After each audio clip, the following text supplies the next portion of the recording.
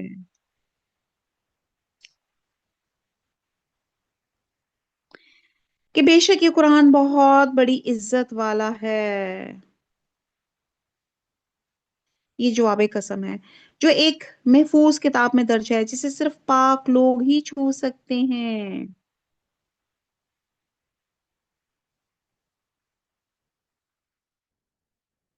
اور یہ رب العالمین کی طرف سے اترا ہوا ہے۔ بس کیا تم ایسی بات کو سرسری اور معمولی سمجھ رہے ہو؟ اسکالرس کے نزدیک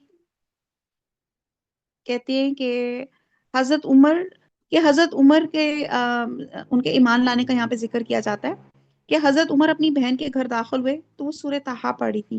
ان کی آمد کی آہٹ سن کے انہوں نے قرآن چھپا دیا۔ حضرت عمر نے اپنے بہنوئی کو پکڑ کے مارنا شروع کیا، بہن اپنے شوہر کو بچانے آئی تو ان کو بھی مارنا شروع کر دیا، یہاں تک کہ بہن کا بھی سر پھٹ گیا، خون نکلنا شروع ہو گیا۔ حضرت عمر کو سخت ندامت ہوئی، انہوں نے کہا اچھا مجھے وہ صحیفہ دکھاؤ جسے تم لوگوں نے چھپایا ہے، دیکھو تو صحیح اس میں لکھا کیا ہے۔ تو بہن نے کہا آپ اپنے شرک کی وجہ سے ناپاک ہیں، اور سورہ واقعہ کی آیت پڑھی لا یمسہ الا المتطہرون، اس کو صرف پاک آدمی ہاتھ لگا سکتا ہے۔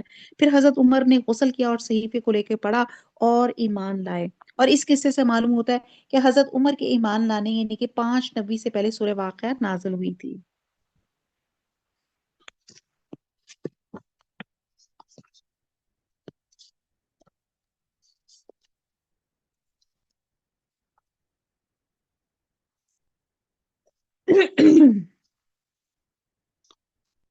آیت نمبر 80، یہ رب العالمین کی طرف سے اترا ہوا ہے۔ بس کیا تم ایسی بات کو سرسری معمولی سمجھ رہے ہو اور اپنے حصے میں یہی کہ لیتے ہو کہ یہ جھٹلاتے پھرو؟ بس جب کہ روح نرخرے تک پہنچے جائے اور تم اس وقت تک رہے ہو تو ہم اس شخص سے بنسبت تمہارے بہت زیادہ قریب ہوتے ہیں، لیکن تم نہیں دیکھ سکتے۔ بس اگر تم کسی کے زیر فرمان نہیں اور اس قول میں سچے ہو تو ذرا اس روح کو تو لوٹاؤ، بس جو کوئی بارگاہ الہی سے قریب کیا ہوا ہوگا۔ اب اللہ تعالیٰ کہہ رہے ہیں کہ روح نکلتے وقت دیکھتے ہو یا اسے ٹال سکتے ہو؟ یہ نہیں کہ اللہ تعالیٰ کہہ رہے ہیں کہ اگر اللہ تعالیٰ روح لے لے تو کیا لوٹا سکتے ہو؟ آیت نمبر 89، اسی تو راحت ہے اور غذائیں ہیں اور آرام والی جنت ہے، اور جو شخص داہنے ہاتھ والوں میں سے ہے تو بھی سلامتی ہے تیرے لیے، اور تیرے لیے کہ تو داہنے ہاتھ والوں میں سے ہے۔ اللہ تعالیٰ ہم سب کو داہنے ہاتھ والا بنا دے۔ لیکن اگر کوئی جھٹلانے والے گمراہوں میں سے ہے تو کھولتے ہوئے گرم پانی کی مہمانی ہے اور دوزخ میں جانا ہے۔ یہ خبر سراسر حق اور قطعاً یقینی ہے، بس تو اپنے عظیم الشان پروردگار کی تسبیح کر، بسبح بسم ربک العظیم، سبحان اللہ و بحمدہ عدد خلقہ و رضا نفسہ و زینت عرشہ و مداد کلماتہ۔ اس صورت کے آغاز میں اعمال کے لحاظ سے انسانوں کی جو 3 قسمیں بیان کی گئی ان کا پھر ذکر کیا جا رہا ہے۔ پہلی قسم مقربین کے علاوہ سابقین بھی، کیونکہ وہ نیکی کے ہر کام میں آگے آگے ہوتے ہیں اور قبول ایمان میں بھی دوسروں سے سبقت لے جاتے ہیں، اور اپنی اس خوبی کی وجہ سے مقربین میں بارگاہ الہی قرار پائے جاتے ہیں۔ اور دوسری جو عام قسم ہے وہ عام مومنین ہیں، یہ بھی جہنم سے بچ کے جنت میں چلے جائیں گے، تاہم درجات میں سابقین سے کمتر ہوں گے، اور موت کے وقت فرشتے ان کو بھی سلامتی کی خوشخبری دیں گے۔ اور تیسری قسم جسے آغاز سے صورت میں اصحاب المشأمہ یعنی کہ بائیں ہاتھ والا یا حاملین نحوست ہیں، یہ اپنے کفر اور نفاق کی سزا اور اس کی نحوست کا عذاب جہنم کی صورت میں جو ہے وہ بھگتیں گے۔ اور حدیث میں آتا ہے کہ 2 کلمے اللہ کو بہت محبوب ہیں، زبان پہ ہلکے ہیں اور وزن پہ بھاری ہیں، سبحان اللہ و بحمدہ، سبحان اللہ العظیم۔ کیونکہ یہاں پہ سبحان اللہ سے سورہ واقعہ ختم ہوئی ہے تو ایک ادب ہے کہ ضرور جو ہے تسبیح کر لینی چاہیے۔ اگلی سورت شروع ہوتی ہے سورہ حدید۔ أعوذ بالله من الشيطان الرجيم بسم الله الرحمن الرحيم سبح لله ما في السماوات والأرض